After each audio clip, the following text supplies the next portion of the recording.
Watch the narcissist in action. The mother narcissist.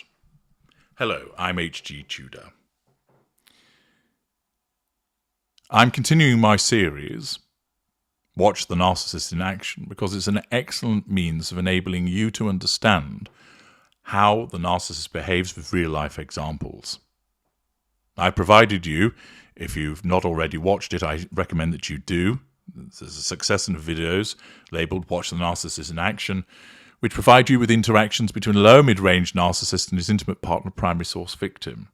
It shows you the tirade, arguments, a whole range of different manipulations, hoovering through text messages and hoovering through voicemail messages.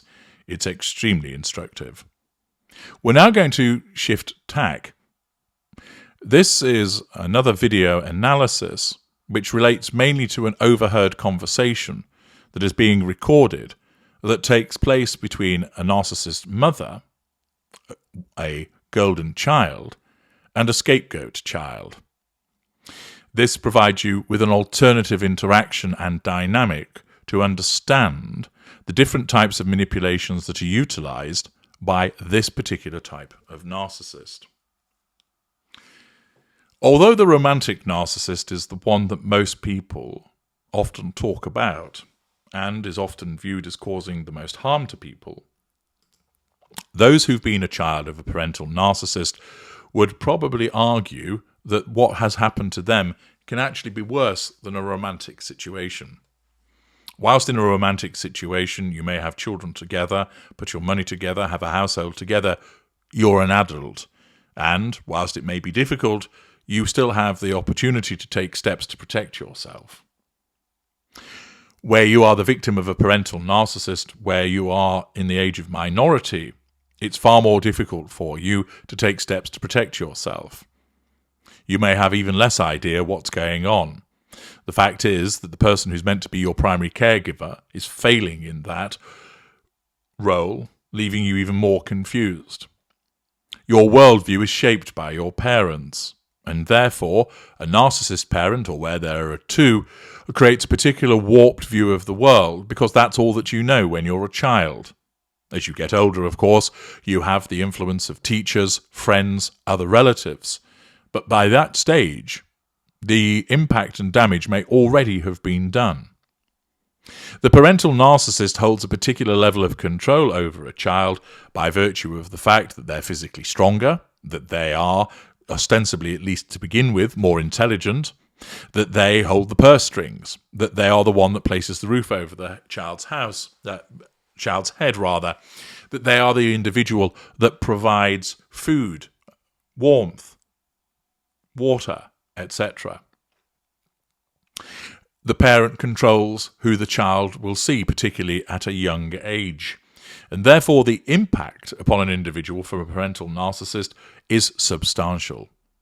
There is no seduction, of course, in such a relationship. You're already embedded in the narcissist fuel matrix the moment that you come into the world, be it a father or a mother. You are a non-intimate secondary source, and you are subjected, most likely, to daily manipulations, because as a child, you don't go anywhere else. It might be the case that you benefit from the involvement of an intervener that shields you from some of the lack of control environment that a parental narcissist creates. For instance, a grandparent or a teacher or an uncle or sometimes an older sibling.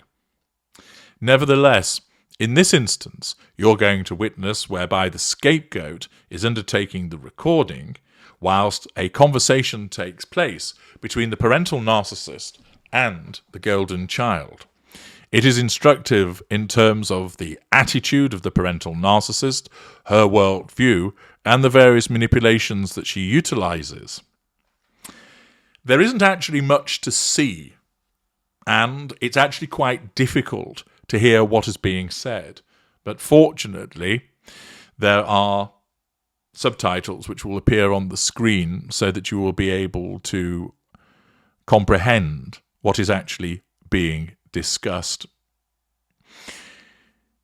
I originally recorded this material, and unfortunately the file had corrupted, so I'm going to have to redo it. And given the fact that I'd already allocated time to other tasks, the scheduled transmission of this video at 7 p.m. UK time, I'm not going to be able to provide it. And therefore, what I wanted to do instead was, through this video, was give you a taster and an explanation of what you are going to see, but also to let you know that the totality of the analysis isn't going to be available as previously I intended, and instead what I'm going to do is provide it in the course of Friday as an alternative. Thus, you're not going to miss out. You are going to be able to watch the narcissist in action, or perhaps more accurately, hear the narcissist in action, and learn more about the various behaviours of a parental narcissist this time, and understanding more about the dynamic that takes place between that parental narcissist and two children. Thank you, and you look forward to learning more about this in the course of tomorrow. I'm H.G. Tudor. Thank you for listening.